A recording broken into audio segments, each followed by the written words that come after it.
Hello दोस्तों, जैसा कि आपको पता है मैं हूं आपकी लैला और स्वागत है आपका हमारे चैनल लैला की कहानी में। दोस्तों, इस कहानी में मैं एक लड़के की भूमिका निभा रही हूं। मेरा नाम विशाल है और मेरी उम्र 23 साल है। मैं गुजरात का रहने वाला हूं और मेरे मामा मामी जी भी गुजरात ही रहते हैं। आज से लगभग 1 साल पहले जब मेरे मामा ऑफिस के काम से 1 महीने के लिए बेंगलुरु चले गए थे तो उन्होंने फ़ोन में मुझे कहा, तुम्हारी मामी अकेली है, घर में तुम उसके पास आकर रहो। मामा के 2 छोटे बच्चे हैं, एक 7 साल का और दूसरा 9 साल का है। मुझे मामा के यहाँ आए हुए अभी 2 दिन ही हुए थे कि मैंने देखा कि मामा के यहाँ एक आंटी जी बहुत आया करती थीं जो पड़ोस में ही रहती थीं। उनके पति ने उन्हें तलाक दे दिया था।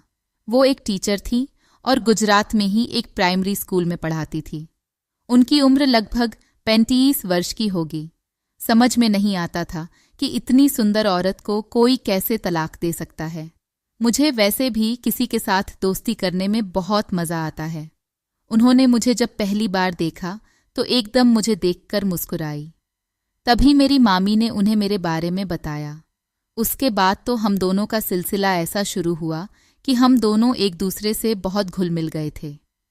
एक दिन मामी को बच्चों के पेरेंट्स मीटिंग में जाना था तो जाने से पहले मामी बोली, विशाल मैं जा रही हूँ, अगर तुम्हारा मन न लगे तो तुम पास ही आंटी के घर चले जाना।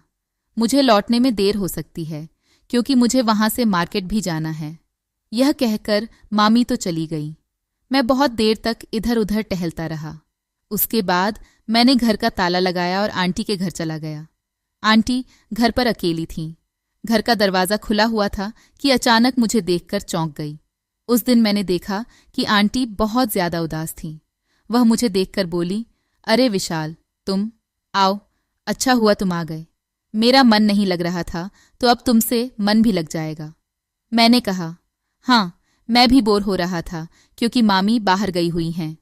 वो बोली, अच्छा किया कि तुम यहाँ चले आए। अब हम दोनों खूब बातें करेंगे। और मैं भी उनसे बातें करने लगा। मैंने गौर से देखा कि आंटी की आंखें लाल हो रही थीं। ऐसा लग रहा था कि जैसे वह रो रही थी। मैंने पूछा, क्या हुआ आंटी? मुझे ऐसा लग रहा है कि शायद आप रो रही थीं। आंटी बोली, कुछ नहीं, बस ऐसे ही पुरानी बातें याद आ गईं। मैंने कहा, मुझे तो बता सकती हो, मुझे अपने दोस्त ही मान लो। आंटी बोली, विशाल, तुम नहीं जानते मुझे अकेले रहने में कितनी परेशानियों का सामना करना पड़ता है। मेरा इस दुनिया में कोई नहीं है। आखिर मेरा भी तो किसी के साथ अपने पति की तरह रहने का मन करता होगा। मुझे भी अपने पति की बहुत ज़्यादा याद आती है, लेकिन मेरा इस दुनिया में कोई नहीं है जो मुझे अपनी पत्नी की तरह रख सके। मैंने कहा, आंटी, आप मुझ पर भरोसा कर सकती हो। आज से मैंने आपको अपना सच्चा दोस्त मान लिया है। क्या आप मुझे अपना दोस्त नहीं मान सकती? आप अपना गम मुझसे कहकर दूर कर सकती हो। आंटी इतना सुनते ही रोने लगी। उस दिन के बाद पता नहीं क्यों आंटी ने मेरे दिल में जगह बना ली और वह भी मुझे पसंद करने लगी। फिर तो मैं उनके पास रोज जाने लगा और वह भी अपना सारा काम छोड़कर मुझसे घंटों बातें करने लगी। एक दिन जब मैं उनके घर गया तो देखा तैयारी कर रही थी। ऐसा लगता था कि जैसे वह भी कहीं जा रही हो। जैसे ही उन्होंने मुझे देखा तो वो रुक गई और बोली, राहुल, आओ बैठो, मैं मार्केट जा रही हूँ। मेरा तो मन कर रहा था कि आंटी को अपनी पत्नी बनने के लिए कह दूं, लेकिन मैंने अपने दिल को बड़ी मुश्किल से रोका हुआ था। न जाने क्यों आंटी को देखते हुए मेरे दिल में कुछ कुछ होने लगता था और मैं कुछ देर उन्हें देखता रहा। उन्हें इस तरह देखकर मैं खुद पर कंट्रोल नहीं कर पा रहा था, क्योंकि आंटी बहुत ही अच्छी थी और वह मेरा अपने पति की तरह ही ध्यान रखती थी। यह मानो कि वह मुझे आप अपना पति समझने लगी थी। मैं खुद को बड़ी मुश्किल से काबू में करने की कोशिश कर रहा था। आंटी बोली, ऐसे क्या देख रहे हो? मेरा ध्यान एकदम से टूटा और मैंने कहा, आंटी, मैं सोच रहा हूं कि आप इतनी अच्छी हो। कोई भी अपनी जान से ज्यादा आपको अच्छे से रख सकता है, फिर भी आपको अंकल ने कैसे छोड़ दिया? तभी आंटी मेरे पास आई और बोली, क्या तुम मुझे पसंद करते हो? तो मैंने आंटी को कहा कि आंटी, मैं तो आपको पहले ही नज़र में पसंद कर लिया था और मैं अब आपको अपनी पत्नी की तरह रखना चाहता हूँ। क्योंकि आपको देखते ही ऐसा लगता है कि मेरी पत्नी मेरे सामने खड़ी हो। यह सुनकर आंटी ने अपने दहकते हुए बोली कि तुम मुझे पहले क्यों नहीं मिले? अगर तुम मुझे पहले मिल जाते तो मैं उस आदमी से शादी नहीं करती और आज मुझे यह दिन देखना नहीं पड़ता। आंटी के मुंह से इतनी बातें सुनकर मैं समझ चुका था कि अब मेरा रास्ता साफ है। आंटी के दिल में मेरे लिए बहुत ज़्यादा जगह है। उस दिन हम दोनों ने बहुत सारी बातें की। आंटी ने मुझे अपने दिल की सारी बातें शेयर की। वह काफ़ी हद तक खुल चुकी थी मुझसे। फिर मामी ने मुझे कॉल की और मुझे घर पर बुलाया। फिर मैं अपने घर आ गया। रात को जब मैं बिस्तर में लेटा था तो मुझे बार बार आंटी के ही ख्याल आ रहे थे। वह इतनी अच्छी थी कि कोई भी उन्हें देखकर उनकी हर बात मानने को राजी हो जाए। आंटी के बारे में सोचते सोचते न जाने कब मुझे नींद आ गई। दूसरे दिन आंटी मेरी मामी के पास आई और बोली, कल रात को मुझे ऐसा लगा कि कोई मेरे घर में घुस आया है और मैं डर गई। पूरी रात नहीं सो पाई। मामी ने कहा, तुम विशाल को अपने घर बोल लेना, मैं विशाल से कह दूंगी। रात को करीब 9 बजे मामी ने कहा, तुम आंटी के यहाँ चले जाना, क्योंकि शायद रात को उनके घर में कोई चोर घुस आया था और वह बेचारी अकेली रहती है। इसलिए मैंने उसे बोल दिया था कि मैं विशाल को तुम्हारे घर पर भेज दूंगी, क्योंकि मैं तुम्हारा और पूरे घर का अच्छे से ध्यान रख लेगा। मैंने नाटक करते हुए कहा, मामी मेरा वहां पर मन नहीं लगेगा। तो मामी बोली, 1-2 दिन की ही बात है। मैंने नाटक करते हुए कहा मामी से कि ठीक है मामी जी, जैसी आपकी मर्जी। रात को मैं आंटी के यहाँ गया तो आंटी खाना बना रही थीं। मैंने कहा, आपने तो खूब अच्छा बहाना सोचा।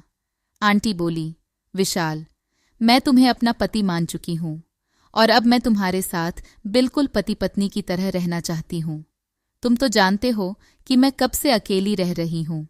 आखिर मेरी भी इच्छा होती है कि कोई मुझसे बातें करें, मुझे अपना कहें, मेरा ख्याल रखें।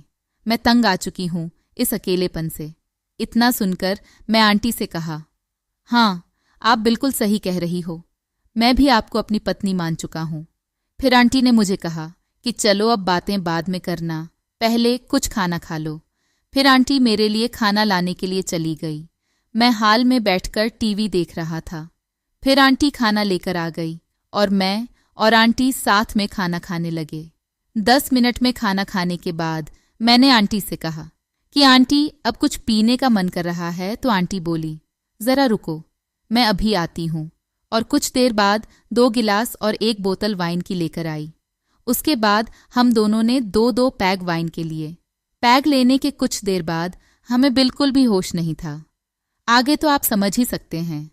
सुबह आंटी आई और मुझसे कहने लगी, विशाल, मैं जब से मेरे पति ने मुझे तलाक दिया है, तुम वह पहले हो जो मेरी जिंदगी में आए हो। जब से तुम मेरी जिंदगी में आए हो तब से ऐसा लग रहा है कि मेरी जिंदगी फिर से शुरू हो गई है, क्योंकि जब से मेरे पति ने मुझे तलाक दिया था उसके बाद से ऐसा लगा कि मैं बर्बाद हो चुकी हूँ और अब मेरा इस दुनिया में कोई नहीं है।